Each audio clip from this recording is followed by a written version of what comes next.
Affairs don't begin in the bedroom. They begin in childhood. In the part of you that decided she needed to bury her truth just to be loved. The part that's now screaming to be seen. I'm Alex Croxford, and this is the Deeper Love podcast, where we name the shame, face the guilt, and help you find your way back to yourself. So let's begin. So this weekend, I received an email. And this email was from a woman who was really interested in coming to work with me, but her husband was not sure about my content and about my work. And the reason being is that he is concerned that I am taking any accountability that women need to have for their affair away. And first of all, this isn't the first time I have had this feedback from women in my world, that their husbands are unsure of my message. Am I just giving them an excuse? And I want to answer that because that is not the first time I have heard that from women who are tempted to come and work with me. And so I really want to address this. First of all, if you are a husband listening, I really want to speak to you for 1 second because I know in my own experience how it feels to be cheated on. And I see you in that pain. What you have been through is one of the hardest things, most painful experiences that a human can go through. And all of your rage and fear and disbelief and shame and anxiety is all valid. Everything that you are going through is so valid. And it feeling like the rug has just been pulled from underneath your feet, that matters. But the other thing that really matters is that you haven't given up on your partner. And I really understand why you may be concerned that my work lets her off the hook in some way. And here's what I want you to consider. I want you to think back to the woman or the partner that you met right at the beginning. I imagine to some degree she was warm and present and alive. Perhaps she was connected to her sexuality more. She was more willing to explore and adventure and be free and wild. And yes, life started to happen. But in that life, she started to disappear. And I want to be really clear that this isn't about blame. This isn't because of you. But the truth is, she started to disappear and get smaller and shrink and not be so present and so fun and so free as she once was. And the work that I do brings her back. And I'm not asking her to start to fake it and to feel like she is suddenly skipping through fields of barley, holding your hand again just because she's pretending. I'm bringing her back to herself. Because the truth is that where she is sat right now in this shame and in this guilt and in this fear of the unknown, she cannot love you well from that place. And if you are just trying to get her back or your marriage back to how it was before the affair happened, you are doing you and her and the relationship a disservice. Because actually, the place from which she can love you the most fully, the place that she can be most connected to herself and therefore you and therefore the relationship, is when she returns back to her truth. when she returns back to her heart, back to her softness, back to her joy, back to her play. And that's what this work asks of her. And I'm going to tell you, it's hard to do this. It's hard to ask someone to look at all the ways that they let themselves disappear. But it is the only chance of creating something real, and potentially even more real, even more incredible than the relationship before this happened. And I'll be honest with you, it takes two to do the work. And the work that I am offering her is a large part of it. But it's far more transformational, far more life-changing than her just needing to suffer and be punished for what she's done. Taking accountability is so important. In fact, self-responsibility is the basis of my work. Not in a million years will I help a woman justify the pain that she has caused someone else. But what I will do is help her get beneath that pain that she is now carrying for hurting someone that she loved, so that she can start to create a new life and a new relationship with you, if that is what you both want. I'm going to leave the rest of this episode for her now, but I'm really glad that you are here and paying attention. And so now I want to speak to you, my love. I want to talk to you a little bit about the difference between taking accountability and being punished.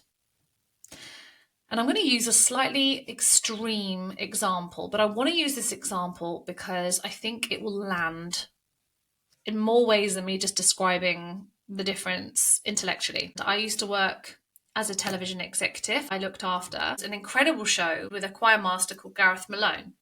And he went into a young offenders unit in London. And I remember there was this one particular boy who really stuck out for me. When he was 15, he had stabbed someone, which is how he ended up in prison. And he'd been out and he'd been back in. And this had happened several times.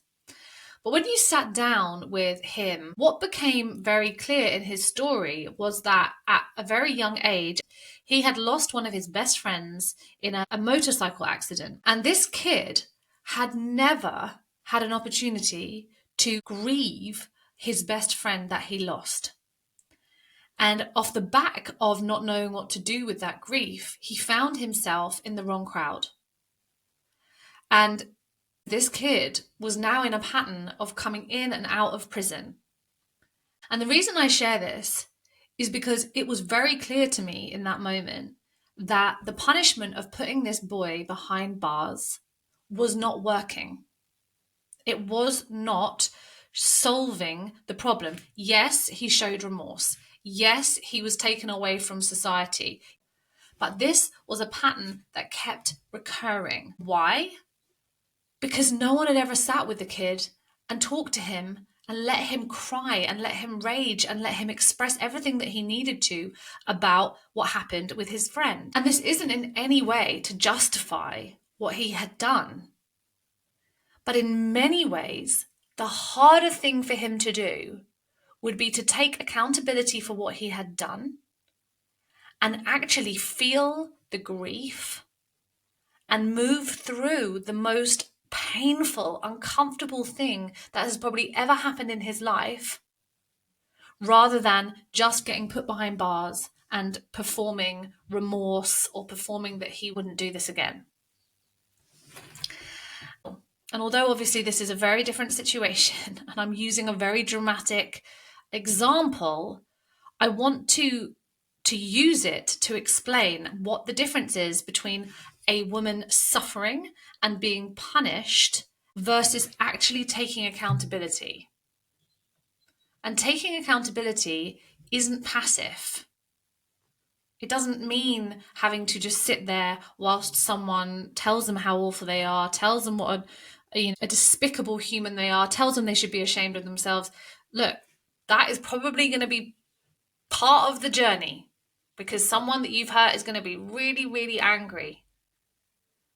But the truth is that the behavior of betrayal has an underlying pattern, an underlying pain. And what happened in that affair was that underlying pain that had not been addressed burst up and through and out in a way that has harmed a lot of people. And so we could keep her now in the suffering, in being told what a terrible person she is, in the abusive language, in believing that it's her responsibility to fix everybody else's pain. Or we actually say, you know what? Perhaps let's look at what was underneath this. And perhaps actually you have lost yourself in the relationship. Perhaps actually I can see that there was a disconnect.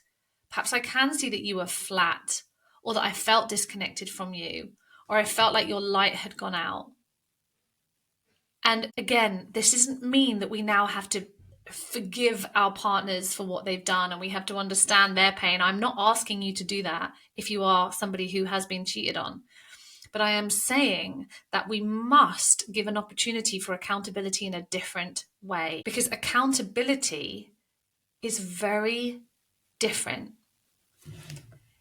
It means that we actually have to do work that is harder than punishment.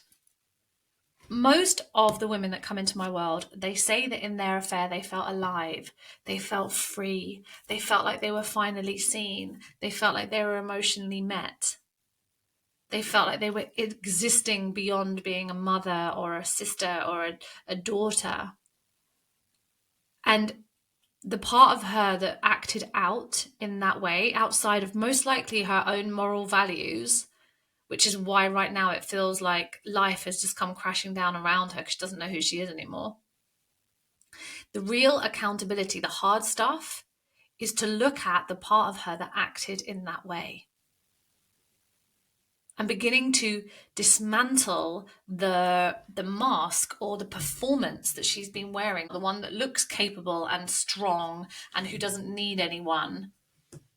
Because that way that she's been presenting in the world isn't actually true to who she is. And the woman who cheats is so often somebody that classes herself as the good girl and the moral one and the one that would never do this. And so that's why it just feels so shocking and so disappointing of why or how have I got here? How could I do this? And so that's why the punishment of that part is never going to actually meet the part that acted out. And we've got to locate what the wound was. What was the affair trying to fill in you? Not in your relationship, but in you. What did you learn about how you had to be in order to be loved? What did you have to do in order to be accepted? Because when you have to start to look at all the ways that you learn how to behave or how to perform or how to be perfect or how to be strong or how to be a high achiever in order to be loved, you are not being true to yourself. And when you're not true to yourself, you start to feel dead inside. And your relationships start to feel flat and they start to feel disconnected because they're a mirror to the disconnection with yourself. And taking responsibility for meeting the need for acceptance and for love and to be able to meet our own needs and to not abandon ourselves, for meeting that need from within, that is one of the hardest things that we have to do. It is so confronting to have to look at ourselves in a different way. And I don't say this to scare people, because you might be listening to this, think, Jesus Christ, Alex, I don't want to come and work with you. But it's true. I had to break down so many ways that I had learned to survive in this world in love in order to be able to have the most deeply connected, intimate relationship that I could ever have. This is why this podcast is called the Deeper Love Podcast. Because ultimately, this is all taking you towards something that right now probably feels way beyond comprehension. And that's okay. You don't need to be worrying about that right now. But I want you to just take a moment. And I want you to ask yourself, what part of you did the affair give voice to? That part of you that was starving or that she was reaching for, what is it that she was actually hoping for or needing? And where does it feel a lot in your body right now? In your chest, in your throat, in your belly? Because that's where the work really begins. Yes, we have to show remorse. Yes, we have to take accountability of what we've done. But we have to get beneath what was really, truly happening before the affair happened. Because when we just stay in punishment, when we just stay in accepting punishment or believing that we deserve to suffer for years, months, years, however long, we just keep the mask, the one that learned to look strong and together and perfect from the outside. We just keep that mask firmly in place. We start to perform accountability without ever actually touching what's underneath it. And real accountability is, as I said at the beginning, it's very different from punishment. Real, true accountability says, I did this, I understand why, and now I am responsible for meeting that need from a place that doesn't destroy what I love. Because that changes you permanently. And it's the only thing that actually breaks the cycle, not just of cheating, but of always putting yourself last.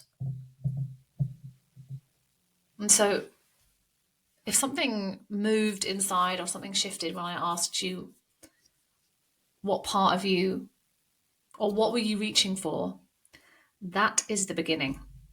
And the sanctuary is where women like you start to do this work together as women who are carrying this in secret, whose closest friends don't know, who have been in therapy for years and still feel stuck. A lot of them don't even feel comfortable sharing this with their therapist. It's completely confidential, nothing is recorded, nothing leaves the room, and we meet twice a month on Zoom. And we have a private Telegram community where you get to say the thing you maybe never have been able to say to anyone. And I'm so relieved to be able to offer this space for women who are going through exactly what I went through. And I wished this existed. And so this isn't about performing your accountability or suffering enough. This is where we actually start doing the healing work together. £97 a month. You can see the link in the show notes. Come and find us. Thank you for listening to the Deeper Love podcast. If today's episode spoke to you, hit subscribe so you don't miss the next one. And if you're ready to go deeper, you'll find all the ways to work with me in the show notes. Until next time.